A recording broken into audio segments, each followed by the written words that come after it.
Përshëndetje miqtë, si që kisha premtuar, do të vazhdojmë me librin e Neville Goddard, Fuqia e vetdijes. Do të vazhdojmë ta lexojmë sepse jemi në një kapitull shumë të bukur. Dhe thot shmangja e të keqes.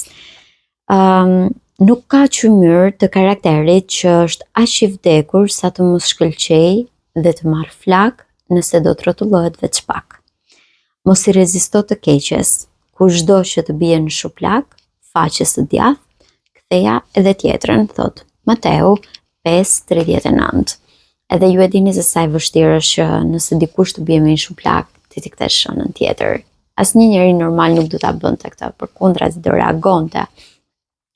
Ka një dallim të madh mes rezistimit ndaj të keqes dhe shmangjes apo heqjes dorë nga ajo. Kur i rezistoni të keqes, ja kushtoni vëmendjen tuaj. Kjo është shumë e bukur. Vazhdoni ta bëni atë të vërtet. Për shembull, shihni diçka që nuk ju pëlqen dhe ju i rezistoni asaj duke thënë, kjo gjë nuk më pëlqen, nuk më pëlqen, nuk më pëlqen, nuk më pëlqen, nuk më pëlqen. Dhe çfarë po bëni? Po e thithni gjatë gjithë kohës. Tani është koha për të kontrolluar imagjinatën tuaj dhe jepeni bukurinë për hirin, gëzimin, përzin, lavdin, për zemrën e trishtuar që të quhen listat e drejtësisë, mbjellje të mbëltesës e Zotit për të dëftuar lavdin. Parafërsisht thot Izaja 61:3. Edhe është gjithmonë kjo ideja, mua më pëlqejnë shumë këto libra që janë që i sjellin ato detajet, citatet nga Bibla, dhe po thoya që është gjithmonë ajo ideja që a mundesh vërtet të kontrollosh imagjinatën tënde. Ju jepni bukuri për hi kur e përqendroni vëmendjen tuaj në gjërat ashtu siç do dëshironi të ishin dhe jo ashtu siç janë.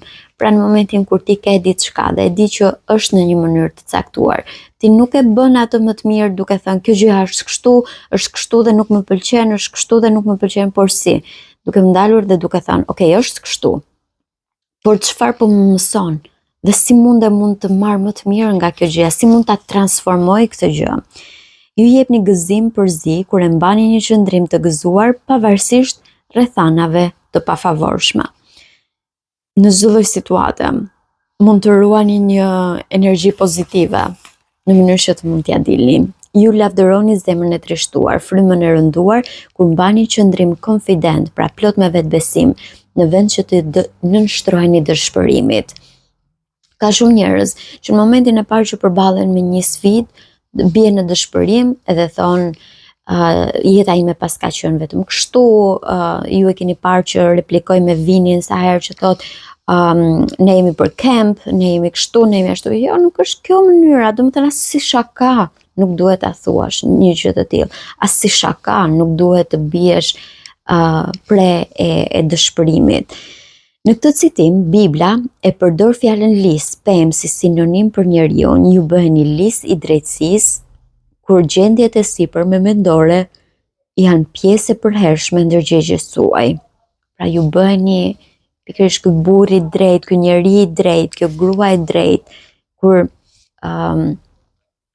pozitiviteti dhe energjia që ti mund t'ja dalësh pavarësisht rrethanave bëhet pjesë e jetës tënde. Ai jam, siç përshkruhet në kapitullin e parë, që ju kam lexuar, dhe nëse jeni të interesuar për ta lexuar librin edhe një herë nga fillimi, do të vendos poshtë linqet në mënyrë që të keni mundësi t'i lexoni të gjithë, t'i dëgjoni të gjithë. Ai jam, siç përshkruhet në kapitullin e parë, jam lëvdohet kur manifestohet koncepti juaj më i lartë për veten.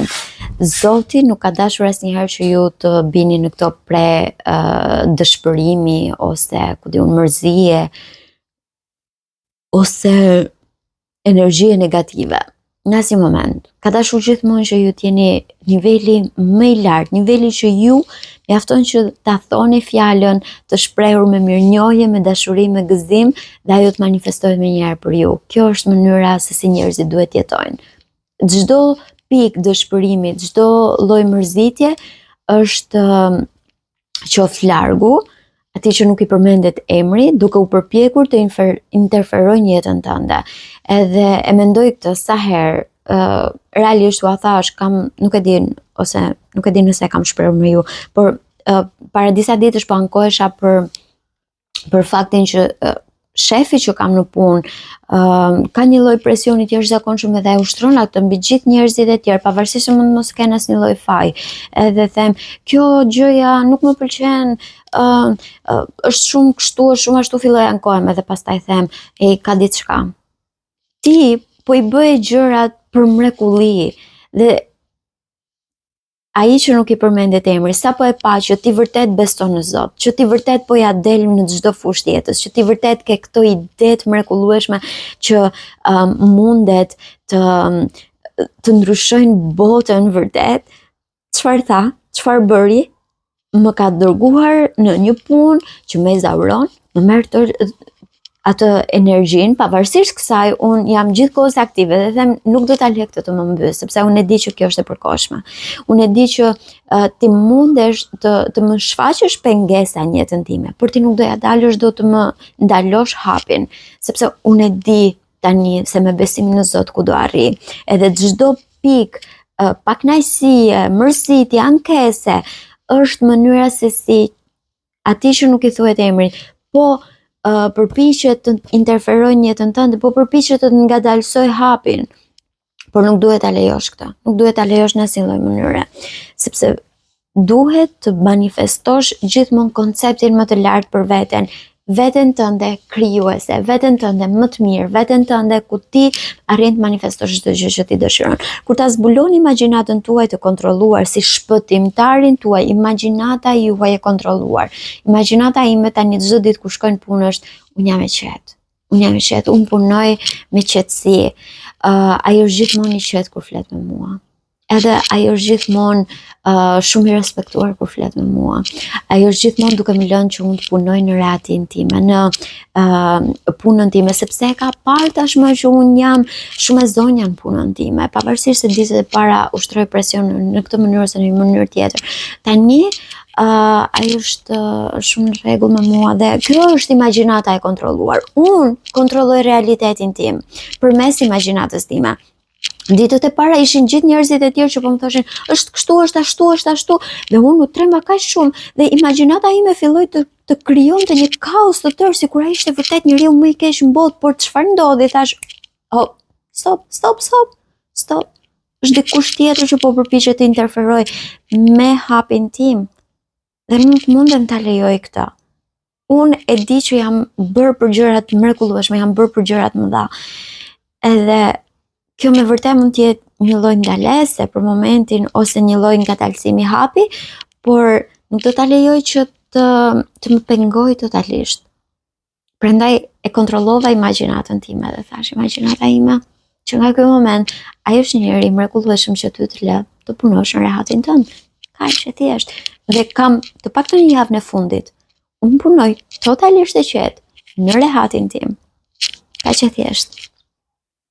E kur ta zbuloni imagjinatën tuaj të kontrolluar si shpëtimtarin tuaj, qëndrimi juaj do të ndryshoj plotësisht pas një zvogëlim të ndjenjës fetare dhe ju do të thoni për imagjinatën tuaj të kontrolluar, ja kjo hardhi e gjeta një pemë të egër, forca e pangopur së cilës ishte fryrë në degëza të parregullta, por unë e krasita bimën dhe ajo u zbut në shpenzimet e saj të kota të gjetheve të padobishme dhe u nyzua ashtu siç e shihni në grupime të plota të pastra për ta shpaguar dorën që e krasiti me urti, thot Robert Southey, Thalaba shkatërruesi. Imagjinojeni pak, domethënë mendja jote, imagjinata jote është si kjo bimë e egër e cila ka shpërthyer në qindra degëza dhe nuk jep frute në asnjë degës prej tyre, sepse ti nuk je mjaftueshëm e përqendruar për të manifestuar asnjërin prej tyre. Çfarë ndodh? Ti krasit. I heq të gjitha këto mendimet negative, të gjitha këto mendimet që nuk të çojnë asgjë kundi dhe përqendrohesh në një të vetme. Dhe kur përqendrohesh në një të vetme, sjell fruta. Me hardhinë nuk kuptohet imagjinata juaj, e cila në gjendjen e saj të pakontrolluar e shpenzon energjinë e saj në mendime dhe ndjenja të padobishme ose shkatërruese, akoma dhe më keq. Por ju, ashtu sikur se hardhia krahasitet duke i prerë degët dhe rrënjët e saj të padobishme, e krahasit në imagjinatën tuaj, duke tërhequr vëmendjen nga të gjitha idetë e padëshiruara dhe shkatërruese. Nuk ka më bobo s'kan lek. Ka më, iku. Unë shpenzoj edhe në këtë mënyrë si shpenzoj, në mënyrë ndoshta ndonjëherë edhe të pakontrolluar, sepse më vjen 100 fish. Kjo është mentaliteti që ti duhet ecësh. Edhe atëherë kur ti nuk e beson, veçanërisht atëherë kur ti nuk e beson, duhet ja thuash vetes akoma dhe më shumë herë që ti vërtet ta besosh. Domethënë, ju e tërhiqni vëmendjen nga të gjitha idetë e padëshiruara dhe shkatërruese dhe duke u përqendruar në idealin që dëshironi të arrini. Ideali mund të jetë shëndeti juaj, ideali mund të jetë dashuria, ideali mund të jetë suksesi, ideali mund të jetë një ide biznesi të cilën dëshironi që ta arrisni. Ajo jeta më e lumtur dhe më fisnike që do ta përjetoni do të jetë rezultat i krahasitjes me urti të imagjinatës suaj. Po, krahasitni të gjitha mendimet dhe ndjenjat e padëshiruara që të mundeni. Edhe ndjenja, nëse thoni që kjo gjë s'më pëlqen, kjo gjë o bobo ky, o bobo ai, nuk e di, ndihem shumë keq, krahasite, hiqe, largoje, zhduke këtë lloj ndjenja. Të mendoni vërtet dhe mendimet tuaja do të ushqehen nga uria e botës. Folni vetes dhe çdo fjalë juaja. Folni vetes dhe çdo fjalë juaja do jetë far frutdhënëse. Jetoni vërtet dhe jeta juaj do të jetë besim i madh fisnik. Horacio Bonar thot hetimet e besimit dhe të shpresës. Më pëlqen shumë ky libër. Ka cituar jo vetëm Biblën, por edhe ka cituar edhe libra të tjerë, të cilët flasin për të njëjtën gjë, të cilët janë përpjekur ta shpjegojnë në mënyrën e tyre pikërisht janë përpjekur të shpjegojnë Biblën, janë përpjekur të shpjegojnë ta librat e shenjtë. Çfarë janë përpjekur të thonë librat e shenjtë? Sepse librat e shenjtë janë një sasi zgjuarësie e përcjell, jam thellësisht mirënjohëse që është përcjell ndërbreza, por në një pjesë të madhe të tyre ka humbur kuptimi. Njerëzit nuk janë të aftë ta shpjegojnë ashtu siç duhet ta shpjegojnë, ose njerëzit që kanë arritur ta kuptojnë thelbin e tyre janë bërë aq ziliqar sa nuk e kanë ndarë me të tjerët, ose më saktë personalisht mendoj që vetë institucionet e krijuara për shkak të besimit e kanë parë fuqinë e të qenit në krye të njerëzve.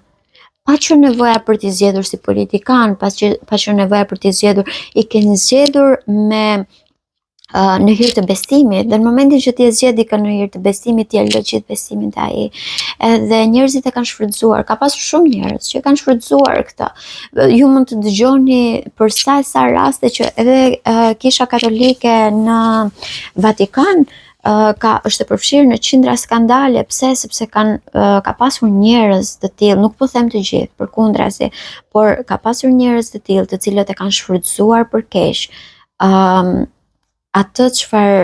atë lloj pushteti që ju është dhënë. Edhe unë mendoj që mënyra më e mirë sot për të arritur vërtet të besimit, për të arritur vërtet për ta ndryshuar jetën tuaj, nuk është më përmes njerëzve, të cilët mundet në një moment të caktuar t'ua përdorin besimin, por përmes vetes tuaj.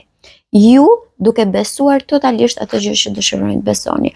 Është shumë e vështirë, kërkon një lloj inteligjence, të jem e sinqert, e kërkon një lloj baze. Nuk mund ta bëjë çdo njeri. Nëse një njeri është ulur dhe ka dëgjuar një video dhe ditën tjetër ka harruar totalisht se çfarë ka dëgjuar, ose një njeri as nuk ulet ta dëgjojë një video deri në fund, nuk ka për të arritur kurrë atë plotësimin, suksesin. Por sot mundësit janë të shumta, dhe nëse ti vërtet nuk e arrin suksesin, është për fajin tënd. Edhe nëse vërtet mendon që gjithë njerëzit sikur domethënë nëse vërtet mendon që gjithë njerëzit do përpiqen për më të mirën tënde, është njësoj si të pretendosh që mua nuk do më haj Luani se unë nuk haj Luanin, por në fakt nuk është kështu. Njerëzit mund të jenë Luan atje. Dhe mund mos jenë kur duke u përpjekur për të më të mirën tënde, prandaj duhet ta marrësh situatën vetë në dorë. Duhet ta marrësh vërtet situatën në dorë. Do ta mbyll me kaq, e di që është një video shumë e shkurtër, por thjesht nuk mund të rija pa ju përshëndetur edhe në këtë darkë, pavarësisht se konkretisht do të jem në punë, por duhet patjetër të vija tek ju me një video, sado e shkurtër të ishte. Faleminderit shumë edhe do të shihemi në videon e radhës.